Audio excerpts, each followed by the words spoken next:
¿Cuántos están felices esta mañana? Tenemos buenos motivos para estar feliz. Jesús ya resolvió nuestro verdadero problema en aquella cruz y todo lo demás son solo asuntillos a resolver, porque ya hemos recibido salvación eterna y una herencia que nos va a acompañar durante toda la eternidad. Puedes tomar tu lugar, no pierdas la sonrisa.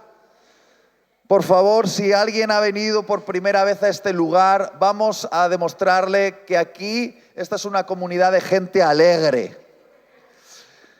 Yo sé que esta iglesia ha surgido de una situación también complicada, quiero ser claro desde el principio, y entiendo que una iglesia que surge de una situación complicada, donde hay heridas, donde hay ciertos dolores en el alma, hay rupturas, necesita un tiempo para sanarse.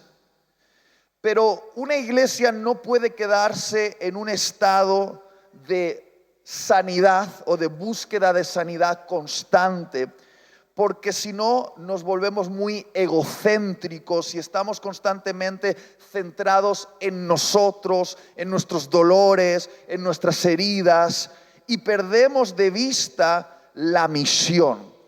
Y es interesante notar que realmente terminamos nuestro proceso de sanidad cuando nos convertimos en catalizadores de la sanidad de otras personas. Cuando el centro ya no son nuestras propias heridas, sino que vemos a los que están heridos al borde del camino y nos disponemos a ser catalizadores de salvación y sanidad para esas personas, entonces automáticamente nuestros traumas, nuestros dolores, nuestras heridas son sanadas a medida que sanamos a otros. Y creo que estamos en un momento como iglesia para empezar a enfocarnos en la misión que tenemos por delante. El Señor os ha tenido en un tiempo donde ha tratado con mucha delicadeza asuntos en vuestro corazón, pero siento que con esta visita el Señor está anunciando que hay una misión que hay que cumplir. Y he decidido compartir con vosotros esta mañana un mensaje que he titulado de la siguiente manera: ensúciate las manos. Porque quiero hablarte acerca de lo que Jesús necesita en Sapobla y en esta isla. Necesita una iglesia que se ensucie las manos. Y sé que tenemos un gran desafío en las mentes de los que están aquí y de los que están en la isla. Para mí el gran enemigo de los propósitos de Dios no son tanto los demonios como son los sistemas de pensamiento que operan en nuestras mentes. Jesús solo necesitó una orden para expulsar una legión de demonios del cuerpo de aquel hombre en Gadara. Una orden. Sin embargo, no pudo hacer entrar en el reino de Dios a los fariseos legalistas, porque ellos estaban poseídos por un sistema opresivo en sus mentes, que no les permitía ni siquiera ver a aquel que tanto estaban esperando, al Mesías. Lo tenían frente a él y no fueron capaces de verlo. Tenían una oportunidad de entrar en el reino de Dios y no entraron, porque en sus mentes estaba operando un sistema legalista que los oprimía. Y hoy vamos a hablar acerca de ese sistema legalista que oprime nuestras mentes y cómo Dios nos invita a romper con ese sistema para ser una iglesia que se ensucia las manos en favor de los propósitos de Dios en esta ciudad y en este lugar. ¿Está bien? Entonces, si me quieres acompañar en esta oración, simbólicamente puedes poner tu mano aquí en la frente y ora conmigo. Dios, estoy listo para que rompas todo sistema legalista en mi mente y me hagas útil para tus propósitos en este lugar. En el nombre de Jesús, amén. Muy bien, acompáñame al Evangelio de Lucas, capítulo 10, versículo 25. Dice así: he aquí un intérprete de la ley se levantó y dijo para probar a Jesús: Maestro, ¿haciendo qué cosa heredaré la vida eterna? Él le dijo: ¿qué está escrito en la ley? ¿Cómo lees? Aquel respondiendo dijo: amarás al Señor tu Dios con todo tu corazón y con toda tu alma y con todas tus fuerzas y con toda tu mente, y a tu prójimo como a ti mismo. Y le dijo Jesús: bien has respondido, haz esto y vivirás. Pero él, queriendo, ¿qué quería? ¿Qué quería? Por favor, ¿qué quería? Justificarse a sí mismo, dijo a Jesús: está bien, Jesús, pero exactamente ¿quién es mi prójimo? Respondiendo Jesús dijo: un hombre descendía de Jerusalén a Jericó y cayó en manos de los ladrones, los cuales le despojaron e hiriéndole se fueron, dejándole medio muerto. ¿Cómo dejaron a aquel hombre? Presta atención a ese detalle porque es muy importante en la historia. Estaba medio muerto. Aconteció que descendió un sacerdote por aquel camino y viéndole pasó de largo. Asimismo un levita, llegando cerca de aquel lugar y viéndole pasó de largo. Pero un samaritano que iba de camino vino cerca de él y viéndole fue movido a misericordia, y acercándose vendó sus heridas, echándoles aceite y vino, y poniéndole en su cabalgadura lo llevó al mesón y cuidó de él. Otro día al partir sacó 2 denarios y los dio al mesonero y le dijo: cuídamele, y todo lo que gastes de más yo te lo pagaré. Te lo pagaré cuando regrese. ¿Quién pues de estos 3 te parece que fue el prójimo del que cayó en manos de ladrones? Él le dijo: el que usó de misericordia con él. Entonces Jesús le dijo: ve y haz tú lo mismo. Por favor, préstame toda la atención que te sea posible en los próximos minutos. El episodio del Evangelio que acabamos de leer nos narra cómo un intérprete de la ley de la época de Jesús, que era una especie de teólogo de la época de Jesús, se acercó a Jesús para hacer aquello que más les gustaba: ponerle una prueba. Hablar de teología simplemente para probar la capacidad interpretativa del nuevo maestro.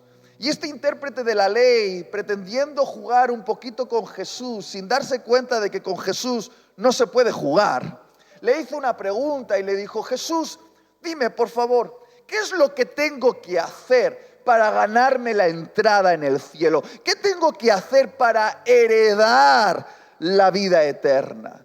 Y a Jesús, que le encantaba responder a las preguntas haciendo otras preguntas, le dijo: bueno, tú eres el experto, tú eres el intérprete de la ley. Por favor, dime tú, ¿qué dice la ley que tenemos que hacer? Y él rápidamente lo resumió todo diciendo: bueno, toda la ley se resume en amar a Dios con toda la mente, el alma, la fuerza, el corazón, amar a Dios con todo lo que somos, y a nuestro prójimo como a nosotros mismos. Y Jesús le dijo: muy bien, haz esto, cumple la ley y entonces vivirás.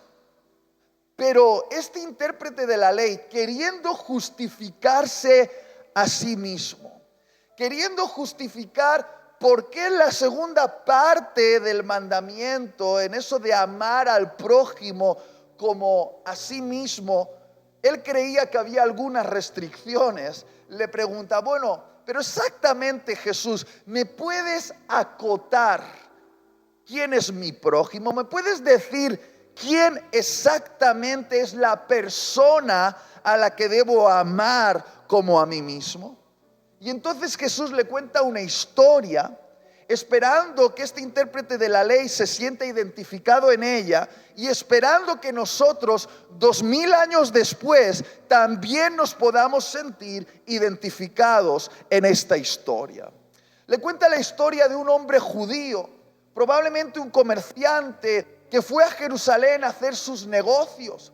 Probablemente él vivía en una aldea de Israel, una aldea como Sapobla, y se fue a la gran ciudad, a Jerusalén, a hacer negocios, vender terrenos, vender producto. Esto lo hacían habitualmente y con el dinero que recibían mantenían a su familia durante semanas o durante meses. Y yo imagino que este hombre llevaba una bolsa de dinero por todos los negocios que había hecho en Jerusalén. Y los hombres malvados sabían que los que pasaban por cierto camino generalmente llevaban una bolsa llena de dinero. Y estos ladrones asaltaron a aquel hombre. Parece ser que este hombre se resistió. Por favor, entendámosle, era el dinero para alimentar a su familia. Yo también me hubiese resistido. Era la manera en la cual iba a cuidar de su esposa, de sus hijos. Y cuanto más se resistía, más fuerte le golpeaban a aquellos hombres. Le golpearon tan fuerte que literalmente Jesús nos dice que lo dejaron como muerto, tirado al borde del camino. Puedo imaginar que quizá le rompieron algún hueso, le dejaron sangrando o con moratones. Quizá estaba tirado en el camino solo con un hálito de vida, con su corazón a punto de pararse. Quizá sus pulmones estaban luchando por respirar. Estaba entre la vida y la muerte, tirado al borde del camino. Y de repente pasa por ese camino un sacerdote, un profesional de la religión, alguien que tenía responsabilidades en el templo de Dios, alguien que administraba los asuntos del templo, que hacía sacrificios, una especie de intermediario entre Dios y los hombres, un profesional de la religión. Pasa por ahí y ve a aquel hombre tirado al borde del camino que parecía que estaba muerto, y viéndole pasó de largo. Después Jesús nos cuenta que un levita, otro profesional de la religión, otro hombre que tenía responsabilidades en el templo, que administraba la liturgia, que ayudaba a la gente a conectar con Dios, alguien encargado de la adoración y la interpretación de las escrituras, un profesional de la religión. Pasa por aquel lugar y ve a aquel hombre tirado al borde del camino que parecía que estaba muerto, y viéndole pasó de largo. Escúchame bien, dos profesionales de la religión, un sacerdote y un levita, vieron a un hombre tirado al borde del camino como muerto, y viéndole pasaron de largo. Y sin embargo Jesús nos dice que de repente un samaritano, alguien que no era un profesional de la religión, alguien que además era considerado por los judíos como una raza inferior, un samaritano que probablemente era otro comerciante que iba rumbo a Jerusalén a hacer sus negocios, pasó por allí y vio a aquel hombre tirado al borde del camino que parecía que estaba muerto, y viéndole sintió misericordia. Y esa misericordia que sintió hizo la diferencia en esta historia. Esa misericordia que sintió hizo que el samaritano se acercase a aquel hombre para comprobar si todavía estaba vivo. Imagino que le puso las manos en el cuello para comprobar si tenía pulso y dijo: está vivo, todavía vive. Es muy pálido, muy sensible su latido, pero todavía está vivo. Puedo salvarle. Y entonces abrió su mochila y sacó de su mochila vino para desinfectar las heridas de aquel hombre. Luego sacó aceite para vendar las heridas de aquel hombre. Después, con mucho cuidado, porque quizá tenía algún hueso roto, cogió a aquel hombre con todas sus fuerzas y lo subió sobre su cabalgadura.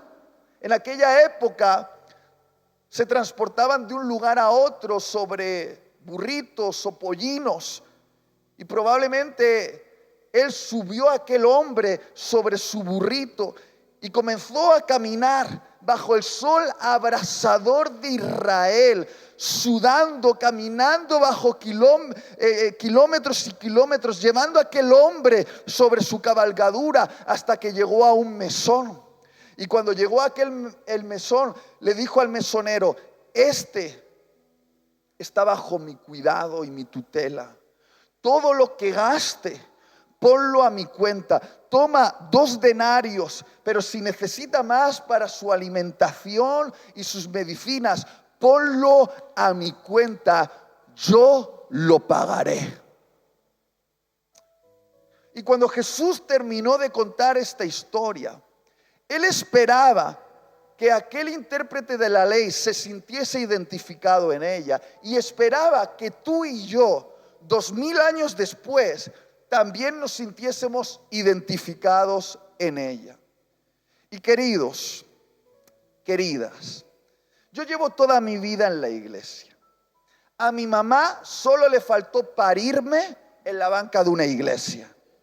Es decir, yo soy un niñito de iglesia y he escuchado sermones basados en esta parábola cientos de veces.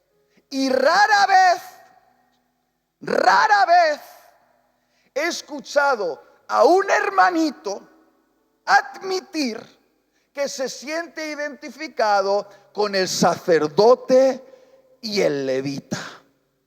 La mayoría de personas dicen: mira, yo no sé si soy una persona tan generosa, tan compasiva, tan llena de misericordia como el buen samaritano, pero lo tengo claro, yo no soy una persona horrible, yo no soy un demonio, yo no soy un monstruo como ese sacerdote y levita. Mira, no sé si estoy a la altura de la bondad del buen samaritano, pero lo tengo claro. Yo no estoy endemoniado, no soy un monstruo, no soy una persona terrible como ese sacerdote y levita. Tendemos a demonizar al sacerdote y al levita porque no entendemos sus razones, porque no entendemos cómo pensaban. Creemos que eran malas personas cuando quizá eran buenas personas, pero que actuaron como actuaron por un sistema de pensamiento que gobernaba sus mentes. Y lo que estoy intentando decir, préstame atención, es que si entendemos cómo el sacerdote y el levita pensaban, entenderemos por qué actuaron como actuaron. Y una vez que entendamos esto, quizá, solo quizá, si somos lo suficiente humildes esta mañana, podamos admitir que tú y yo nos parecemos más de lo que querríamos al sacerdote y al levita. Entonces, en los próximos minutos vamos a meternos dentro de la mente del sacerdote y el levita. Vamos a entender cómo pensaban. ¿Estás listo para esto? ¿Estás listo? Ahí va.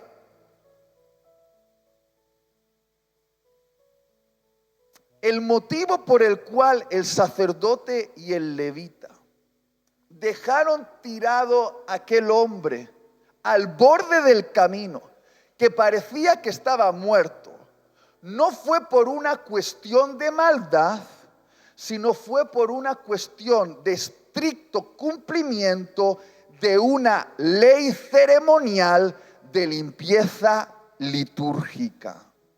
Lo voy a volver a decir. El motivo por el cual el sacerdote y el levita dejaron tirado al borde del camino aquel hombre que parecía que estaba muerto, no fue por una cuestión de maldad, sino fue por un estricto cumplimiento de una ley ceremonial de limpieza litúrgica. El sacerdote y el levita eran profesionales de la religión. Y como profesionales de la religión, ellos seguían un libro llamado Levítico, que está en tu Biblia. En Levítico había toda una serie de ordenanzas de purificación para los sacerdotes y levitas. Estaban en un estricto régimen de pureza. Solo podían ejercer su oficio religioso si estaban purificados. Y había toda una lista de cosas, escúchame, que te contaminaban. Y entre la lista de cosas que contaminaban a un sacerdote y a un levita y lo ponían incapacitado para ejercer su oficio religioso, era entrar en contacto con cualquier ser biológico, animal o humano que estuviese muerto. Es decir, si ellos tocaban, aunque fuese por casualidad, rozaban un animal muerto, una persona muerta, quedaban ritualmente contaminados y quedaban inoperativos para ejercer su oficio religioso hasta que lograsen purificarse de nuevo. Y la purificación era costosa y llevaba tiempo. Lo primero que tenían que hacer era coger la ropa con la que iban vestidos y prenderle fuego. Y tenían que comprarse ropa sacerdotal o levítica nueva, que por cierto valía dinero. Tenían que hacer toda una serie de sacrificios de animales para purificarse, que por cierto valían dinero. Y no solo eso, tenían que entrar en unos baños rituales que, por cierto, valían dinero. Y todo eso era en un proceso de 7 días donde quedaban inoperativos para ejercer su oficio religioso y poder cumplir con su responsabilidad en el templo. ¿Y hacia dónde iban el sacerdote y el levita? A Jerusalén. ¿Y qué había en Jerusalén? El templo. Y si iba un sacerdote y un levita a Jerusalén, probablemente es porque ese sacerdote y levita tenían responsabilidades en el templo, tenían sacrificios que hacer, liturgias que administrar, tenían que predicar o interpretar la ley delante del pueblo, tenían que ejercer su oficio religioso. Y cuando vieron a aquel hombre que estaba al borde del camino, que parecía que estaba y que parezca que estaba muerto, te da una posibilidad de que esté muerto. Ellos no quisieron arriesgarse. No quisieron arriesgarse a quedar litúrgicamente contaminados, porque probablemente pensaron: hay gente que me está esperando en Jerusalén, tengo responsabilidades en el templo, hay gente que depende de mí, no me puedo arriesgar a tocar una persona muerta. Y por no querer arriesgarse a contaminarse, decidieron que podían arriesgarse a dejar morir a una persona al borde del camino. ¿No cambia un poquito la manera en la que vemos esta historia cuando uno entiende lo que operaba en la mente del sacerdote y el levita? Escucha, ¿no te das cuenta de que no eran monstruos? Eran gente devota, religiosa, que quería mantenerse pura para ejercer su responsabilidad en el templo. Y sin embargo, Jesús lo condenó. Ahí va. Esta es la parte que me hace perder amigos. ¿Estáis listos? En el reino de Dios hay leyes que son más importantes que otras leyes. Hay leyes inferiores y hay leyes superiores. Y si una ley inferior entra en conflicto con una ley superior, la ley superior debe prevalecer. Y lo que pasó en esta historia que nos contó Jesús es que el sacerdote y el levita, por no transgredir una ley inferior de limpieza litúrgica, transgredieron una ley superior de misericordia. Lo voy a volver a decir, el sacerdote y el levita, por no transgredir una ley inferior de limpieza litúrgica, transgredieron una ley superior de misericordia. ¿Entiende esto? El sacerdote y el levita no eran demonios, eran fieles, devotos, religiosos que perdieron el enfoque de lo que en el reino de Dios es lo realmente importante. En otras palabras, tenían una devoción religiosa desenfocada. Llegaron a creer que mantener liturgias es más importante que salvar vidas de personas. Llegaron a creer que los asuntos en el templo eran más importantes que pararse al borde de un camino para comprobar si alguien todavía estaba vivo.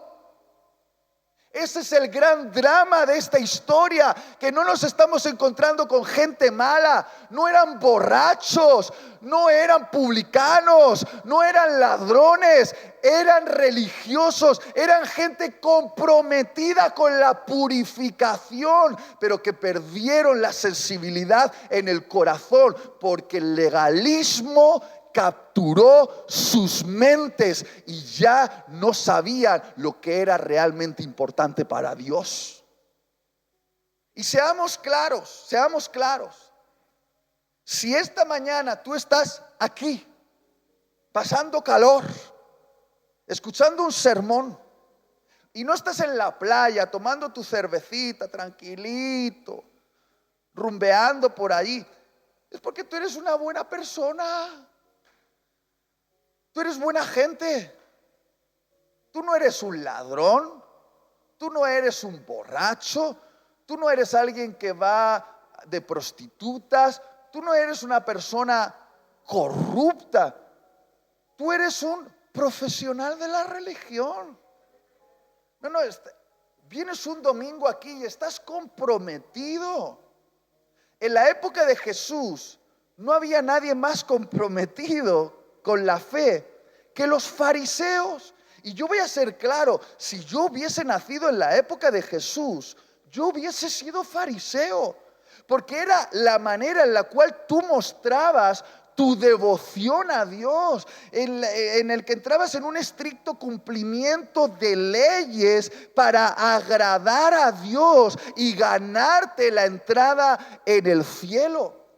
Y quiero ser claro con vosotros, a mí no me vais a ver de prostitutas, ni de borracheras, ni en corrupciones, pero yo puedo tener algo en mí que me puede hacer inoperativo para el reino de Dios. Y puede ser también tu problema y no te estás dando cuenta. Y es tener poseída mi mente por el legalismo. Legalismo significa amar más las leyes que a las personas. Legalismo significa perder el enfoque y creer que cosas inferiores son más importantes que cosas superiores. El legalismo te desenfoca, y aunque seas una buena persona, te reúnas cada domingo en este lugar, cantes canciones, eches tus ofrendas, no digas palabrotas, te vistas bonito, seas fiel a tu esposa, puede ser que seas un tipo inoperativo para el reino de Dios y pierdas tu recompensa eterna.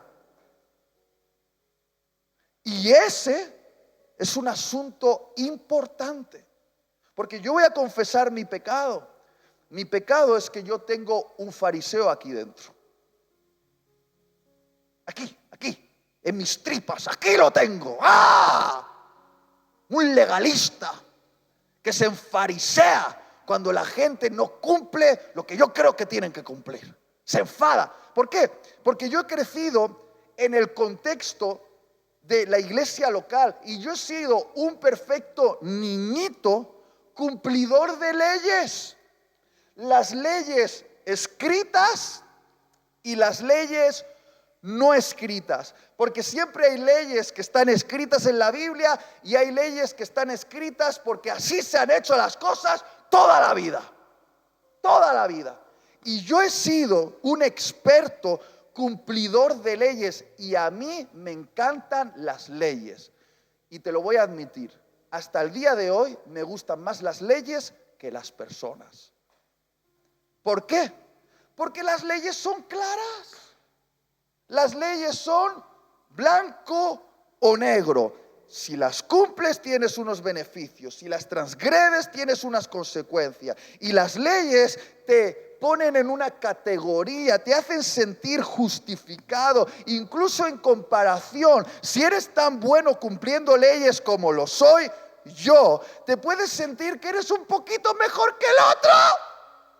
Y que quizá tú te has ganado un puesto mejor en el cielo porque tú lo haces mejor.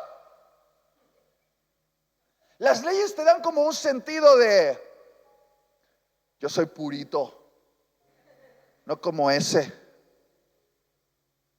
Las leyes son una forma de medir, juzgar a las otras personas y de sentirte tú superior y justificado. Y lo admito. Soy tan bueno cumpliendo leyes, quizás soy el mejor en esta sala cumpliendo leyes, que muchas veces he preferido las leyes a las personas. ¿Por qué? Porque las personas están locas. Las personas son complicadas. Las personas tienen un montón de problemas y siempre que te lías a ayudar a las personas, terminas embarrado. Y yo prefiero estar limpito, la verdad.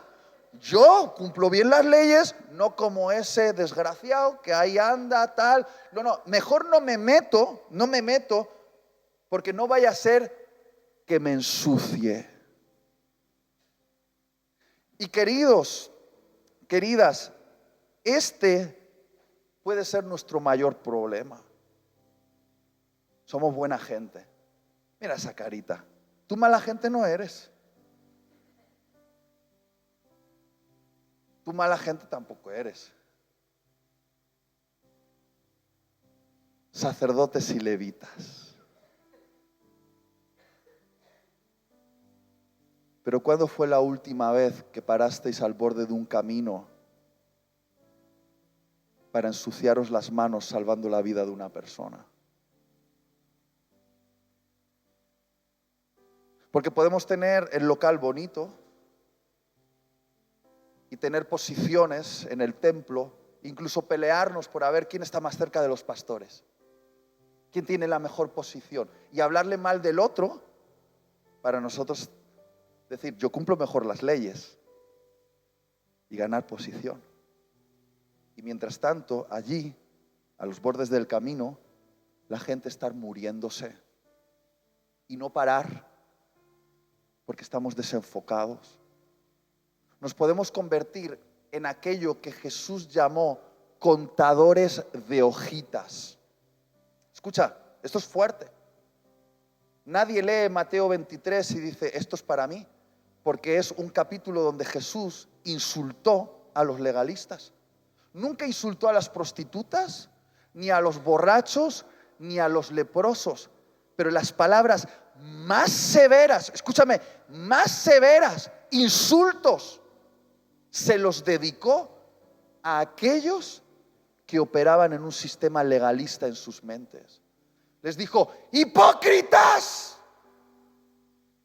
hipócritas, vosotros que diezmáis de la menta, el eneldo y el comino con una precisión matemática, y mientras estáis diezmando de las semillitas y de las hojitas, entretenidos contando semillitas y hojitas, os olvidáis de hacer lo que en el reino de Dios es más importante: hacer justicia, tener misericordia y vivir una vida de fe.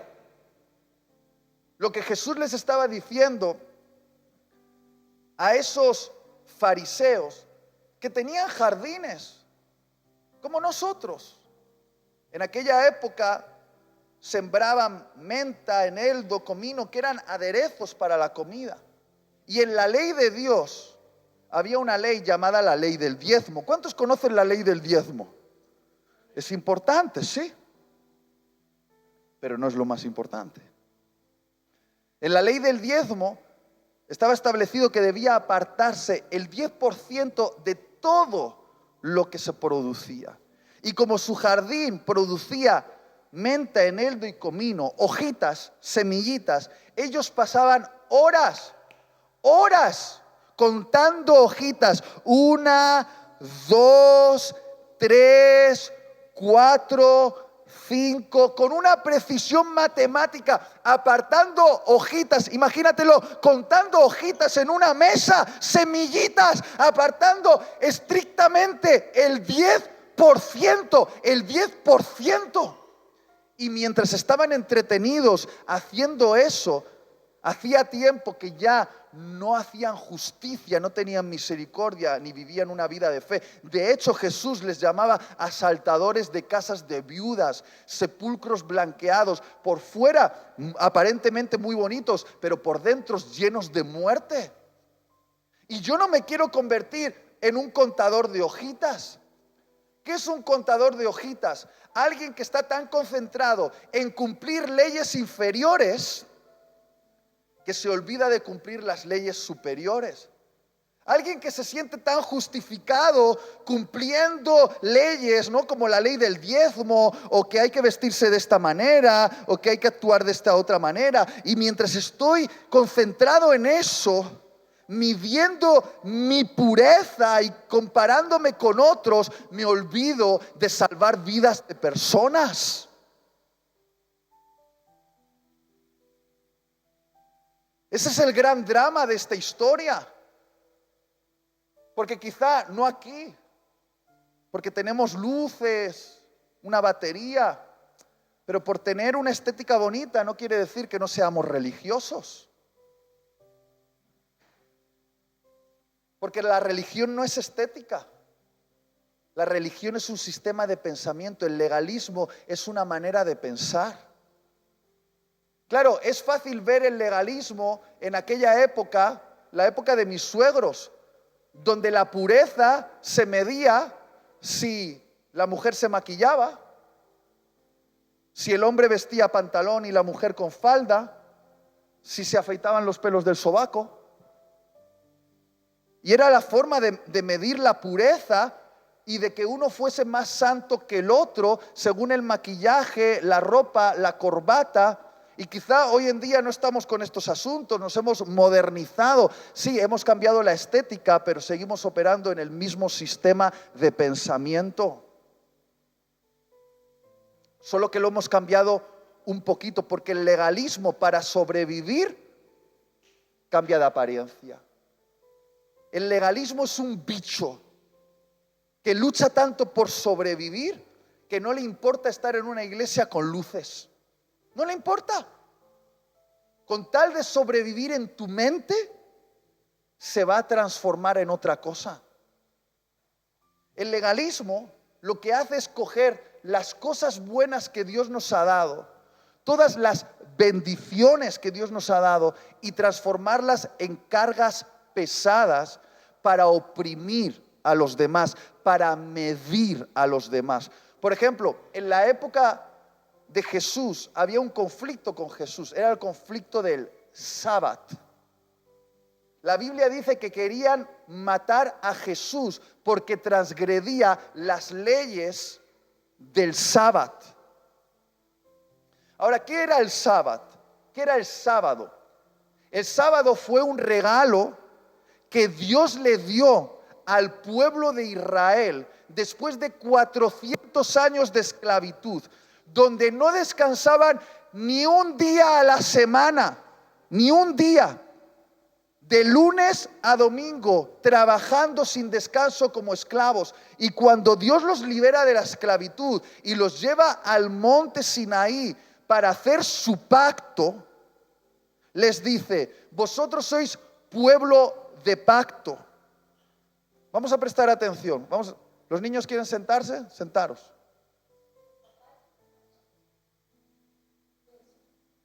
O la escuela dominical ha sido muy corta o yo me estoy alargando mucho. Todo puede ser. Vale, prestar atención a esto. Dios, por amor, escuchar esto, a un pueblo que había sido esclavizado 400 años, que no tenía ni un día de descanso, les dijo: como vosotros sois mis hijos, 6 días vais a trabajar y un día vais a descansar. No vais a hacer nada para recordar que el alimento en vuestra boca no llega por vuestro trabajo, sino por mi bondad, porque sois mis hijos. ¿A cuántos les parece eso una ley maravillosa?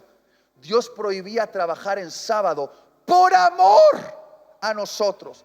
¿Y qué hicieron los legalistas? Escribieron libros y libros y libros de ordenanzas de lo que no se podía hacer el sábado, y adquirieron toda una serie de condenas para poder ejercer sobre aquellos que transgrediesen el sábado. Los apedreaban si los veían trabajar, los miraban y decían: está trabajando, está haciendo algo. Y si veían a alguien transgrediendo la ley del sábado, podían llegar a matarlo a pedradas en la plaza pública.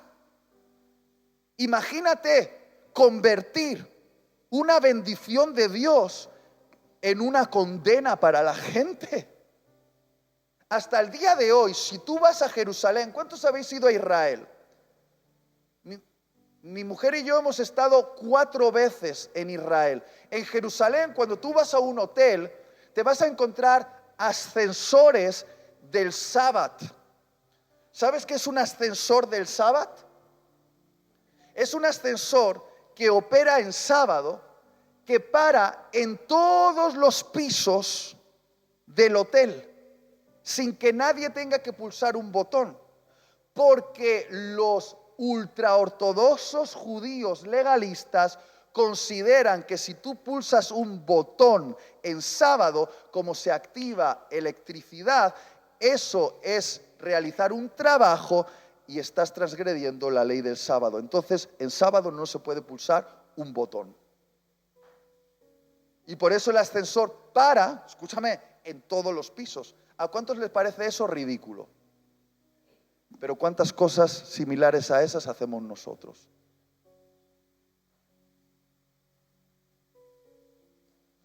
Entre las cosas que no se podían hacer en sábado, porque eran trabajo, era sanar a las personas. ¿Y sabéis qué le encantaba hacer a Jesús en sábado? ¿Sabéis qué le encantaba hacer a Jesús en sábado? Sanar. Era su día favorito para sanar. Y estaba en las sinagogas allí en sábado, con toda la gente mirándose, porque así se parecen las iglesias legalistas, con gente mirándose así. A ver si transgredes la ley. A ver tú. Y así estaban, mirándose los unos a los otros, a ver quién transgredía la ley del sábado. Y de repente traían Jesús a un enfermo, alguien que tenía la mano seca, lo ponía delante de todos y hacía un milagro, enderezándole la mano, mientras la mente legalista de todos los que estaban ahí chirriaban de rabia. Y dice la Biblia que cuando vieron a Jesús sanar en sábado, querían matarle. ¿A cuántos le parece una locura que hacer el bien a un ser humano en sábado pueda ser motivo de que alguien quiera matarte?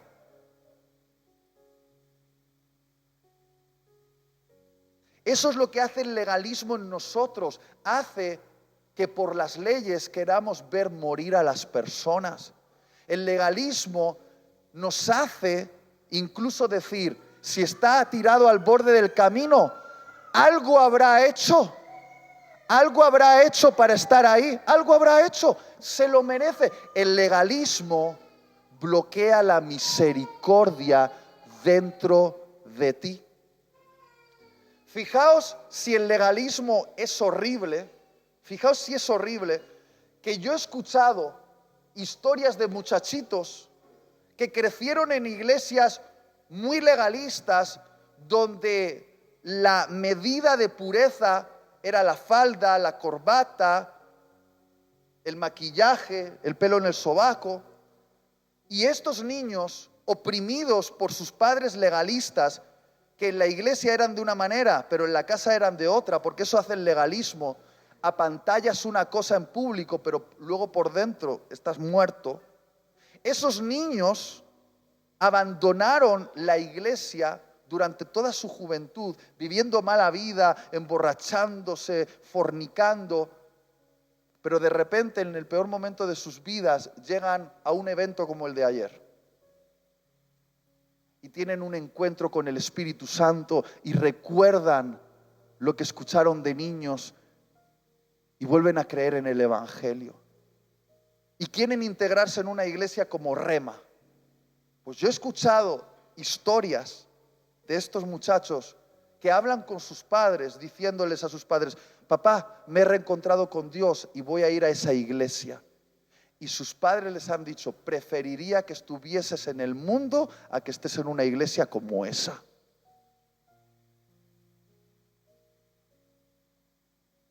¿Alguien me ayuda al piano, por favor? Lo que estoy intentando decir es que cuando eres legalista no te importa ver morir a la gente.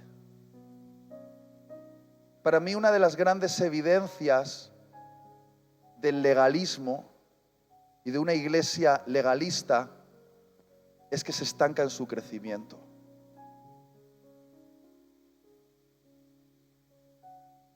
Si yo dentro de un año regreso a esta iglesia y estáis exactamente los mismos, hay un problema. No nos gusta admitirlo, pero significa que esta iglesia no está parando al borde del camino para salvar vidas.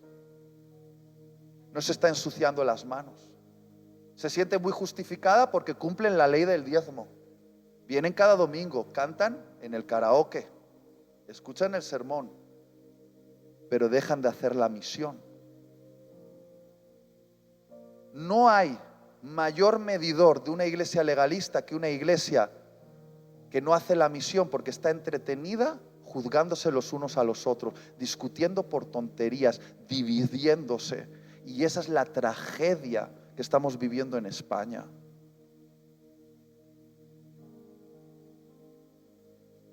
Legalismo que nos hace inoperativos para los propósitos de Dios. Sacerdotes y levitas, sí, de pedigrí.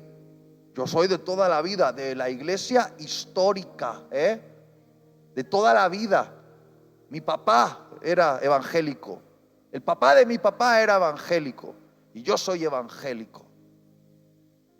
Un evangélico que no ha parado al borde del camino ni una sola vez para salvar la vida de una persona.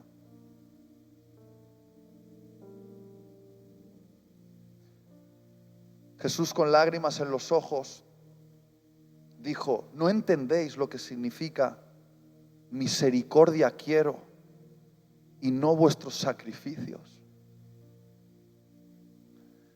Lo que Jesús estaba diciendo es que todas nuestras liturgias religiosas sin misericordia son inaceptables. Todos nuestros cultos, reuniones, sin misericordia son inaceptables. Adoración sin misericordia es inaceptable. Creo que Jesús nos contó esta parábola para mostrarnos lo inaceptable que es un cristiano que cumple con todas las leyes inferiores y se siente justificado, pero su corazón se ha hecho insensible a la necesidad del prójimo. Ya no para al borde del camino para ayudar a alguien. Porque lo que Jesús condena del sacerdote y el levita y ensalza del samaritano es que el samaritano, aunque no era un profesional de la religión, el samaritano sintió misericordia. ¿Qué significa la palabra misericordia? ¿Puedes ponerlo en la pantalla? Misericordia es la unión de dos palabras: miser y cordia. Miseria y corazón. ¿Qué significa sentir misericordia? Significa sentir un profundo dolor en tu corazón por la miseria del otro. Escucha, os estoy hablando del asunto prioritario en el cielo. Escucha. La misericordia es sensibilidad en tu corazón al ver la miseria del otro. Que te duela ver a alguien al borde del camino muriéndose. Un sinónimo de misericordia sería empatía. Es decir, sentir lo que el otro está sintiendo. ¿Sabéis qué sería lo contrario a empatía? Os doy una pista, empieza por A. Apatía. ¿Qué significa apatía? Apatía es pérdida de sensibilidad en el corazón. Y es la mayor tragedia en la iglesia de España. Apatía. Gente que no siente nada. Ni en la presencia de Dios sienten. Ni cuando ven a gente muriéndose sienten. No sienten. Han perdido sensibilidad en el corazón. Y si hay algo de lo que tenemos que arrepentirnos es de tener un corazón de piedra. Tenemos que tener corazones de carne que sientan. Que sientan. Yo le he pedido al Señor: Señor, tú sabes que yo quiero tener una mente brillante, la mente de Jesús. Una mente llena de conocimiento, de doctrina, conocedora de los misterios del mundo celeste. Tú sabes que quiero tener mi mente llena de teología y doctrina. Tú sabes que lo quiero, pero Dios, antes de darme una mente como la de Cristo, asegúrate que primero tenga el corazón de Cristo. Yo no quiero convertirme en un hombre lleno de conocimiento, pero cuyo corazón ya no sienta dolor con lo que le duele a Dios. Que no se alegre con lo que a Dios le alegra y se entristezca con lo que a Dios le entristece. Yo no quiero perder mi corazón.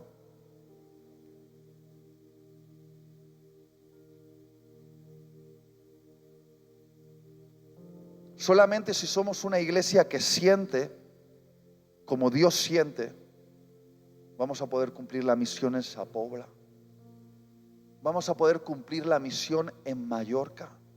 Solo si tenemos el corazón sensible, un corazón tierno. A veces lo tenemos ya tan duro de tanto pelearnos entre nosotros y de tanto decir: no, es que los otros hicieron. Ya está, ten misericordia de los que estaban equivocados. Deja de maldecirlos. Deja de estar condenando, deja de estar juzgando. No te toca a ti ser juez de nadie. A ti te toca ser rescatador de personas que están al borde del camino. Es lo que te toca. Y si haces lo otro, te estás equivocando.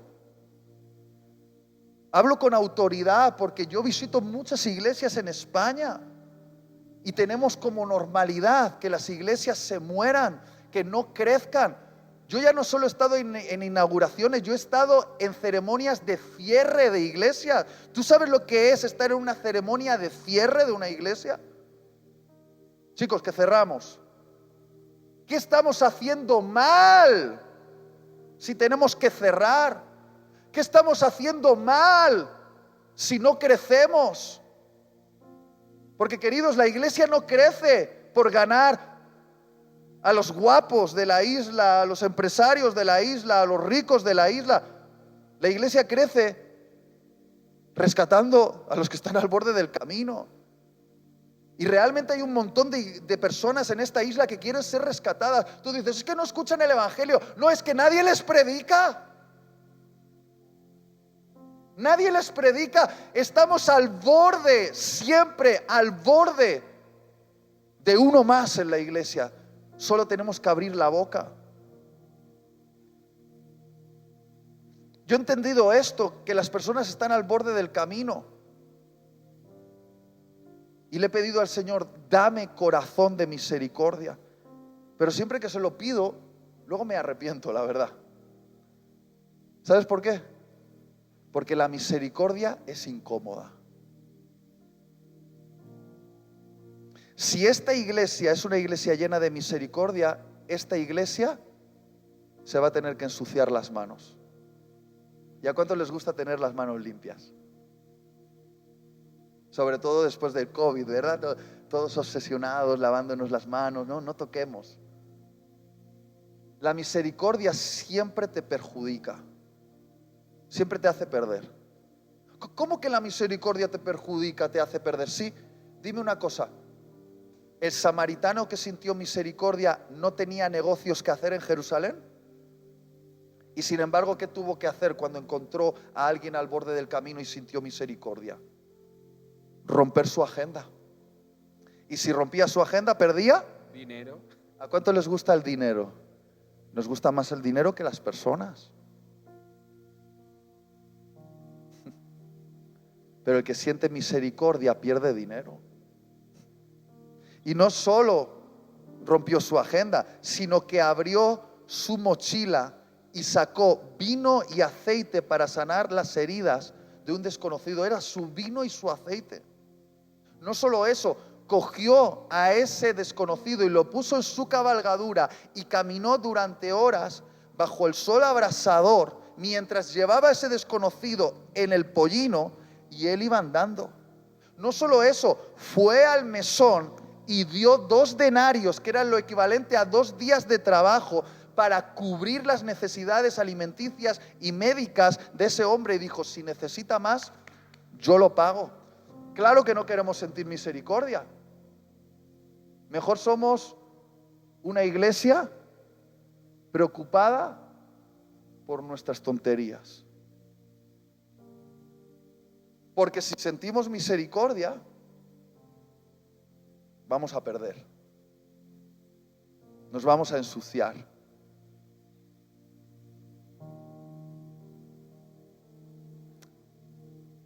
Qué horrible será presentarse delante de Dios con las manos limpias por no haberlas ensuciado con misericordia.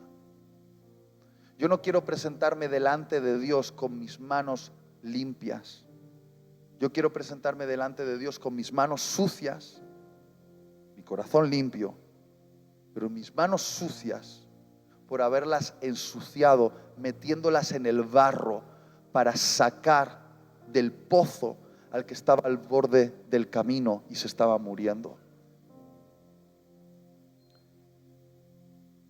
Tenemos esas personas que nos incomodan y la pregunta es, ¿qué vamos a hacer? ¿Vamos a parar o no vamos a parar? Algo muy interesante, quiero pedir por favor a Sebastián y Valeria que puedan salir.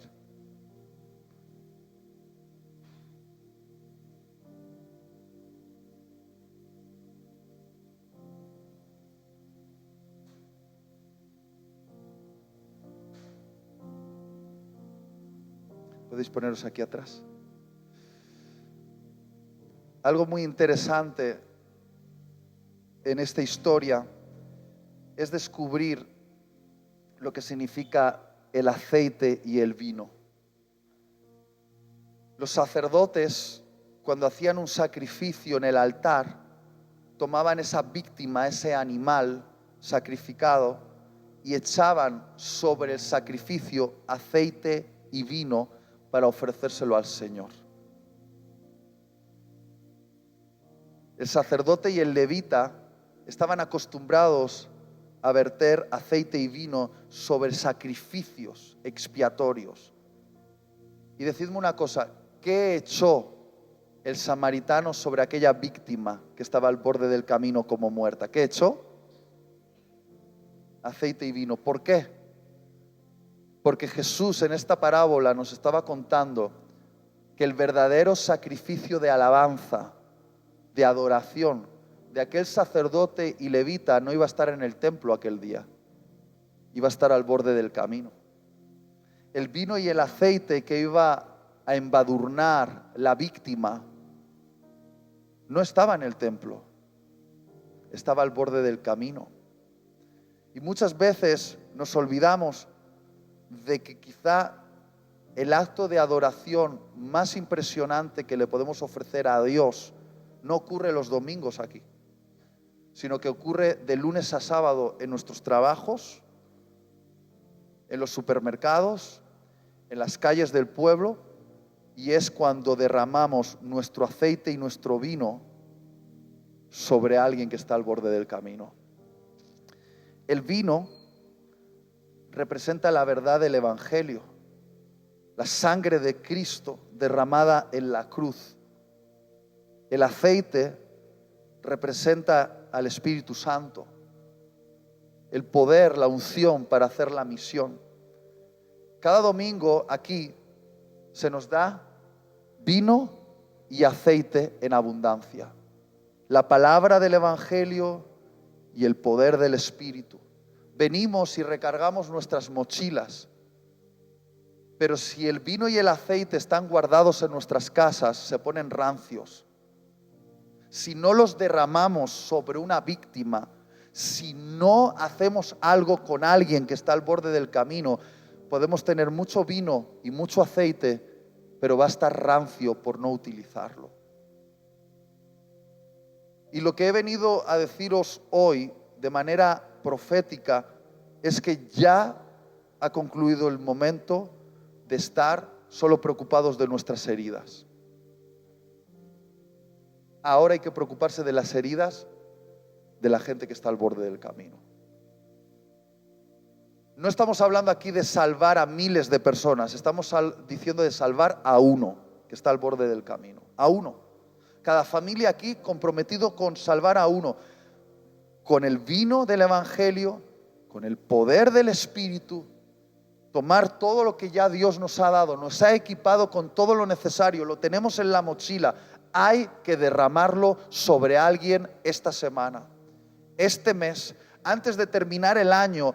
Lo que haría una iglesia que es saludable es salvar una persona por familia, que está al otro lado de parar y decir: ¿estás vivo o estás muerto? Estoy a punto de morirme. Y escuchar la necesidad. No sé si me estoy explicando. Y el gran mesón donde vamos a traer a la gente, gobernado por el mesonero, es la iglesia. Aquí hay medicina, aquí hay alimento donde podemos traer a los que están a punto de morir y decirles: hay posibilidad de salvarnos. Este es el mesón. Habéis creado un mesón precioso. Qué bonito, ¿verdad? Mira qué bonita la iglesia, qué buen gusto para construirla, para ponerla bonita. La verdad me encanta. Un precioso mesón de salvación aquí en Sa-Pobla. Pero si no hay enfermos, si no hay gente al borde del camino que hayas traído en tu cabalgadura, sobre la cual hayas vertido tu vino y tu aceite, si no has pagado de tu propio dinero, de tu tiempo, si no has roto tu agenda, este mesón se va a quedar muy bonito, pero no va a cumplir su propósito. Y me gustaría ahora, pastores, que podamos hacer una oración. Vamos a bajar con el aceite y el vino.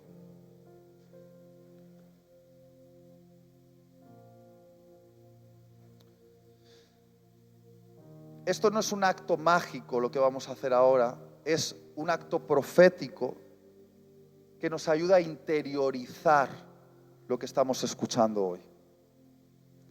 Si tú dices, yo me quiero comprometer de aquí a final de año a parar al borde del camino, porque a los perdidos no hay que buscarlos, nos los encontramos. Tú solo tienes que decirle a Dios, Dios, estoy atento. Te vas a encontrar con alguien al borde del camino. Siempre está, siempre está. Si quieres responder a este mensaje, no tienes por qué hacerlo. Si te quieres quedar con tus leyes, te vas a salvar. Tú te lo has ganado, justificado, ya está. Pero si quieres realmente sacarle una sonrisa a Jesús, la Biblia nos dice, lo decías tú ayer, que lo que provoca alegría en el cielo no son nuestras canciones, no son nuestros cultos multitudinarios. Lo que provoca alegría en el cielo es cuando un perdido, ¿cuánto? Uno es rescatado y se salva. ¿Cuántos quieren traer alegría al cielo? ¿Cuántos creen que merece la pena hacerle sonreír a Jesús? No hay otra manera de hacerle feliz que salvando a una persona. Y me gustaría que terminásemos de esta manera profética con los pastores portando este vino y este aceite, porque esta iglesia es sana. Se predica el evangelio, la verdad, la doctrina, la Biblia, pero creemos también en el poder del Espíritu Santo, en la intimidad, en su presencia, en que Dios sana enfermos, libera endemoniados. Y estas dos cosas, la verdad y la presencia, la Biblia y el Espíritu Santo, la palabra y la manifestación de su presencia, estas dos cosas combinadas es lo que van a hacer a esta iglesia exitosa para los propósitos del reino de Dios. Entonces, de manera profética, vuelvo a decir, esto no es algo mágico, es solo un símbolo. Quiero invitaros a ponernos de pie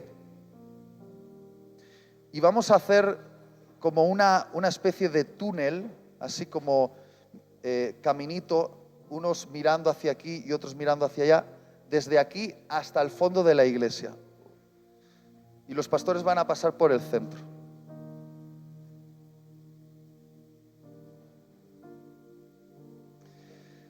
Entonces, lo que vamos a hacer, vamos a comenzar en un sentido de devoción, de respeto a lo que hemos escuchado y como una respuesta a este llamado de ser gente que para al borde del camino para rescatar a los perdidos. Vamos a poner nuestras manos así y hoy las vamos a ensuciar.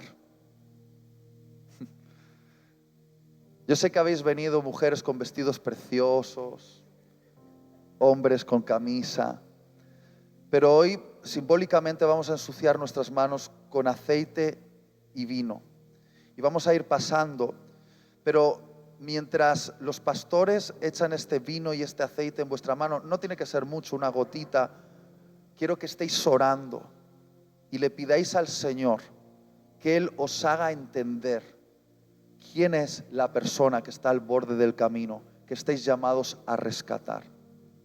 Quizá yo venga el próximo año aquí y para mí lo natural es que ya tengáis que poner sillas unas filas más hacia atrás. Eso debe ser lo natural, porque habremos respondido a este mensaje.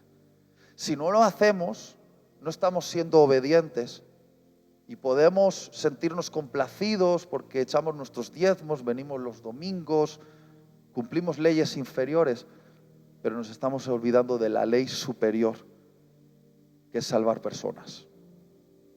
Entonces cierra tus ojos y estamos orando en este acto. Adelante. Señor, oro por cada persona. Si quieres, así. Oro por cada persona que ahora está recibiendo este vino y este aceite. Nos estamos ensuciando las manos. Nos estamos ensuciando las manos de manera profética, Señor, con este vino y este aceite que representan tu palabra y tu espíritu, la verdad y la presencia.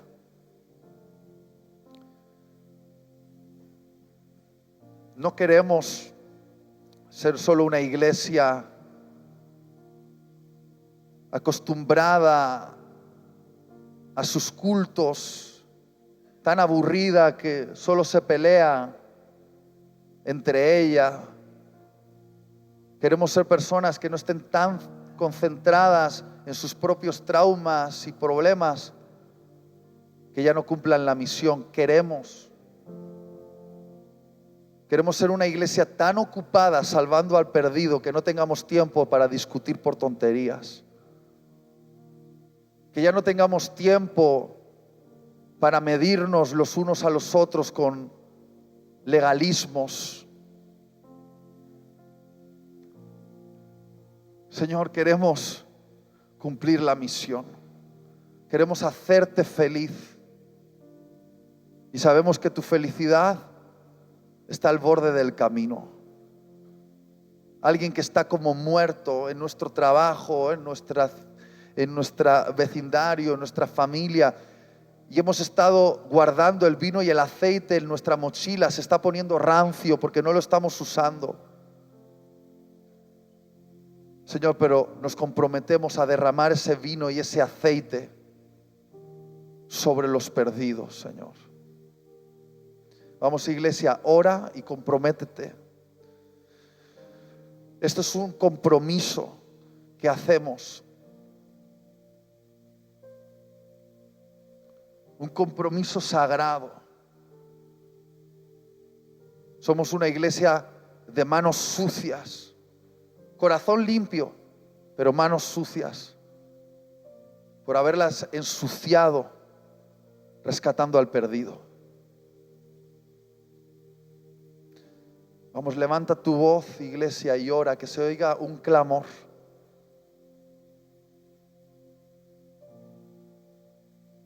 Un clamor por los perdidos. Una iglesia sana clama por los que están muriéndose al borde del camino.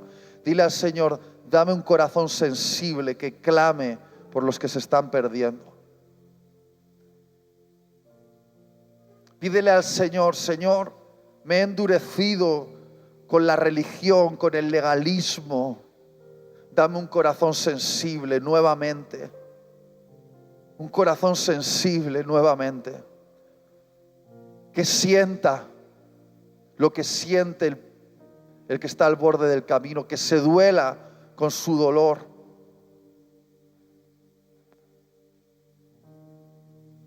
Vamos, abre tu boca un poquito más. No estamos jugando. Estamos aquí porque el Señor nos ha convocado. Hoy es un día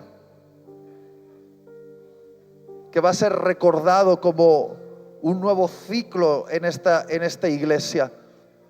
El Señor nos ha sanado con su vino y con su aceite, pero ahora nosotros vamos a ser los catalizadores de la sanidad de otros.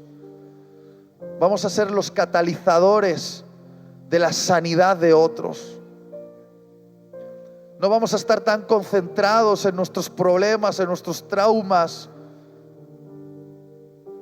porque vamos a tener los ojos abiertos para ver las heridas de otros, los traumas de otros. Vamos a parar al borde del camino. Vamos a prestar atención.